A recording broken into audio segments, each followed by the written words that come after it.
নজর দেখে নেব আজকে সারাদিনের শিরোনাম। দীর্ঘ জল্পনা কল্পনার পর সম্প্রসারণ করা হলো আসাম মন্ত্রিসভা। গুয়াহাটি শঙ্করদেব কলাক্ষেত্রে মুখ্যমন্ত্রী ডক্টর হিমন্ত বিশ্ব শর্মার উপস্থিতিতে রাজ্যপাল লক্ষণ প্রসাদ আচার্য শপথ বাক্য পাঠ করালেন। মন্ত্রী কৃষ্ণেন্দু পাল, মন্ত্রী কৌশিক রায়, ডিব্রুগড় থেকে মন্ত্রী প্রশান্ত ফুকন, ডুমডুমার মন্ত্রী রূপেশ গোয়ালাকে। 4 মন্ত্রীর শপথ গ্রহণের পর আসাম মন্ত্রিসভার সংখ্যা বৃদ্ধি পেয়েছে 18।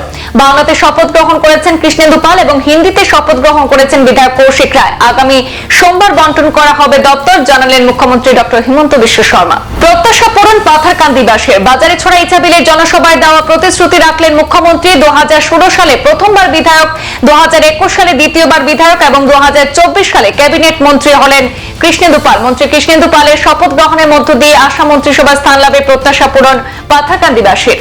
আজ শপথ গ্রহণ করলেন মন্ত্রী কৌশিক রায়। আজ মুখ্যমন্ত্রী উপস্থিতিতে শঙ্করদেব কলাক্ষেত্রে রাজ্যপাল লক্ষণ প্রসাদ আচার্য শপথ বাক্য পাঠ করালেন নবনিযুক্ত মন্ত্রী কাছাড়ের কৌশিক রায়কে। হিন্দিতে শপথ বাক্য পাঠ করলেন মন্ত্রী কৌশিক রায়। মূল্যবৃদ্ধির শীর্ষস্থানে বিজেপি শাসিত 10 রাজ্য। মূল্যবৃদ্ধির সমীক্ষায় উঠে এলো চাঞ্চল্যকর তথ্য। মূল্যবৃদ্ধির শীর্ষস্থান দখল করে আছে বিজেপি শাসিত আসাম, ত্রিপুরা এবং যোগীর ইউপিও। মূল্যবৃদ্ধি রাজ্যের শীর্ষ তালিকায় স্থান করে আছে বিজেপির শরিক সরকার নীতিশেরই বিহারও। বিজেপির দখলে থাকা রাজ্যগুলির মধ্যে মূল্যবৃদ্ধির স্বস্তির অবস্থানে মমতার বাংলা, মূল্যবৃদ্ধির সবচেয়ে স্বস্তির অবস্থানে কংগ্রেস শাসিত কর্ণাটক এবং বাম শাসিত কেরল রাজ্য। মাত্র 6 মাসের মধ্যে সমস্ত কোরআন মুখস্থ করে অনন্য নজির স্থাপন করল কাছাড়ের বড়খোলা বিধানসভা কেন্দ্রের ভাঙারপাড় জিপি শিমুলতলার বাসিন্দা হাফেজ নুরুল ইসলাম মজুমদারের 10 বছরের পুত্র হুজাইফা মজুমদার। তার এই সাফল্যের পর বেজায় খুশি মাদ্রাসা কর্তৃপক্ষ সহ এলাকার ধর্মপ্রাণ মুসলমানরা। সাফল্যের পর রংঘরে বিশিষ্টজনরা হুজাইফার বাড়িতে গিয়ে তাকে ফুলাম, গামছা সহ বিভিন্ন উপহার সামগ্রী দিয়ে সংবর্ধনা জানান। ক্লাস্টার লেভেল টিএলএম প্রদর্শনী মেলা অনুষ্ঠিত হলো কালীবাড়ি এমই স্কুলে। আজ শনিবার পাথারকান্দি শিক্ষাখণ্ডের অধীন কাছাড়িগাঁও কালীবাড়ি এমই স্কুলে জাতীয় সঙ্গীত পরিবেশনের মাধ্যমে সেখানে টিএলএম প্রদর্শনী মেলার শুভ সূচনা হলো। মেটলি, নর্থ বাঘন এবং সাউথ বাঘন ক্লাস্টারের অধীন শিক্ষা প্রতিষ্ঠানের মধ্যে টিএলএম প্রদর্শনী হয়। এতে প্রায় 25টি শিক্ষা প্রতিষ্ঠানের 40 জন শিক্ষক শিক্ষিকা অংশগ্রহণ করেন। বিভিন্ন প্রতিষ্ঠানের শিক্ষক শিক্ষিকারা তাদের কলা কৌশল প্রদর্শন করেন। এতে প্রথম, দ্বিতীয় এবং তৃতীয় স্থান অর্জনকারী শিক্ষক শিক্ষিকাদের পুরস্কৃত করা হয়। বাংলাদেশের সংখ্যালঘুদের উপর নির্যাতনের প্রতিবাদে আজ শনিবার সন্ধ্যায় লক্ষ্মীপুরে পয়লাপুরে এক প্রতিবাদী মিছিল আয়োজন করা হয়। বাংলাদেশের বর্তমান সরকারের প্রধান মোহাম্মদ ইউনূসের কুশপুত্তলিকা দাহ করে খুব উজাড় করে দিলেন প্রতিবাদী জনগণ। প্রতিবাদী মিছিল করে বাংলাদেশের অন্তর্বর্তীকালীন সরকারকে কড়া হুঁশিয়ারি দেন আন্দোলনকারীরা।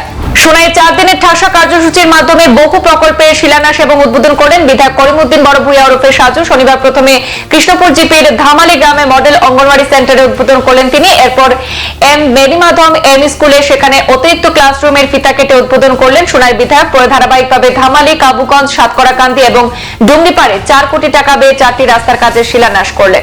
আবারও পরিশ্রুত পানীয় জলের দাবিতে রাজপথে কলসি বালতি নিয়ে প্রমিলা বাহিনীর পথ অবরোধ। উত্তর ত্রিপুরা জেলার ধর্মনগর মহকুমাধীন সরসপুর গ্রাম পঞ্চায়েতের 2 এবং 5 নম্বর ওয়ার্ডে অধিকাংশ পরিবার দীর্ঘ কয়েক বছর থেকে পরিশ্রুত পানীয় জলের সমস্যায় ভুগছেন। বাধ্য হয়ে আজ সোয়া 6 ঘন্টা ধর্মনগর সরসপুর গ্রাম পঞ্চায়েতে কদমতলা মহেশপুর সড়ক অবরোধ করলেন এলাকার প্রমিলা বাহিনী। চা বাগানের লোকরা বিভিন্ন রোগে আক্রান্ত হলে রক্তের অভাবে নানা ধরনের সমস্যার সম্মুখীন হতে হয়। এই চিন্তাধারা মাথায় রেখে বরাক উপত্যকা চা যুব কল্যাণ সমিতির উদ্যোগে রক্তদান শিবির অনুষ্ঠিত হয় পাথারকান্দির চাঁদখেড়া লঙ্গাই বেলি ক্লাবে।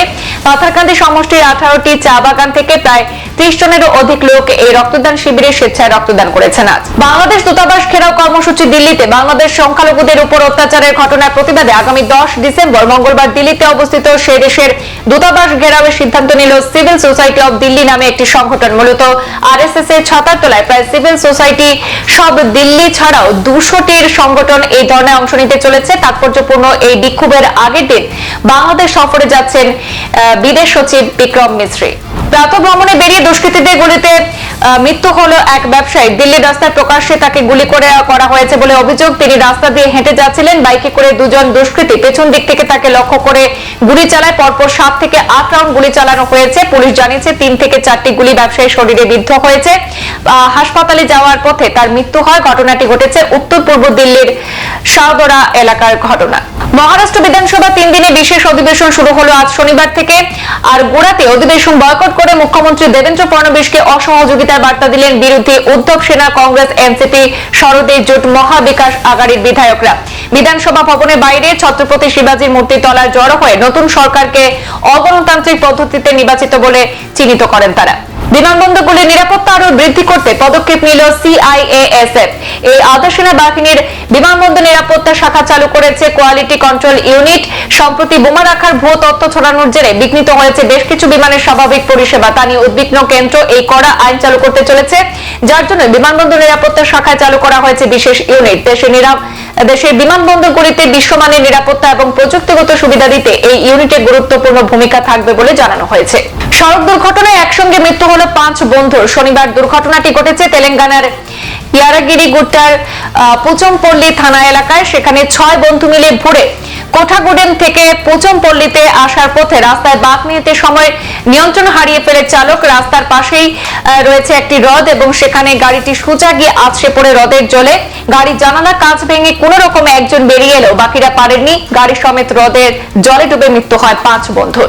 ভারত থেকে বাংলাদেশে গবাদি পশু পাচারের পথে 2টি মহিষ আটক করে স্থানীয় জনগণ সমঝে দিলেন কাটিগড়া পুলিশে। কাটিগড়ার সবুজনগরে মহিষ দুটোকে বাজেয়াপ্ত করেন স্থানীয় জনগণ। একই সঙ্গে পাচারের সাথে জড়িত সন্দেহে বড়বন্দ রাজাটিলার বাসিন্দা হিলাল উদ্দিন বড়ভুইয়া নামের যুবককে আটক করতে সক্ষম হলেও অপর এক যুবক পালিয়ে যায়।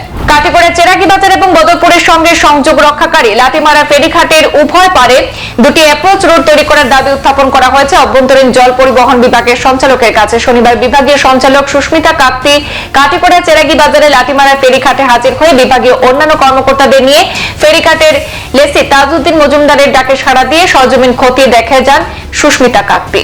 বড়সড় দুর্ঘটনা থেকে অল্পেতে রক্ষা পেল একটি ওয়াগনা গাড়ি এবং 5 জন যাত্রী। লামডিং থেকে আগরতলা যাওয়ার পথে 82 মাইলে রেলওয়ে রাস্তার উপর গাড়ি লক হয়ে যাওয়ায় অপর দিক থেকে আসা মালবাহী রেলের ধাক্কায় গাড়িটি দুমড়ে মুচড়ে যায়। আর এতে চালক, ম্যানেজার ও ব্যাংকের স্টাফরা অল্পেতে রক্ষা পান এবং উভয়রা অল্প বিস্তর আহত হয়েছেন জানা গেছে। আজ ঘটা করে অনুষ্ঠিত হলো ত্রিপুরা জার্নালিস্ট ইউনিয়নের 5ম দ্বিবার্ষিক উত্তর জেলা সম্মেলন। এদিনের জেলা সম্মেলনে বিগত 2022-23 ইংরেজি বছরে ত্রিপুরা জার্নালিস্ট ইউনিয়নের তরফে বিভিন্ন সামাজিক কর্মসূচির খতিয়ান তুলে ধরেন জেলা সম্পাদক রমাকান্ত নাথ। তারপর জেলা কমিটি ভেঙে নতুন কমিটি গঠন করা হয়। নতুন জেলা কমিটিতে সভাপতি হিসাবে রাখা হয় কস্তব ভট্টাচার্য এবং সম্পাদক রমাকান্ত নাথকে।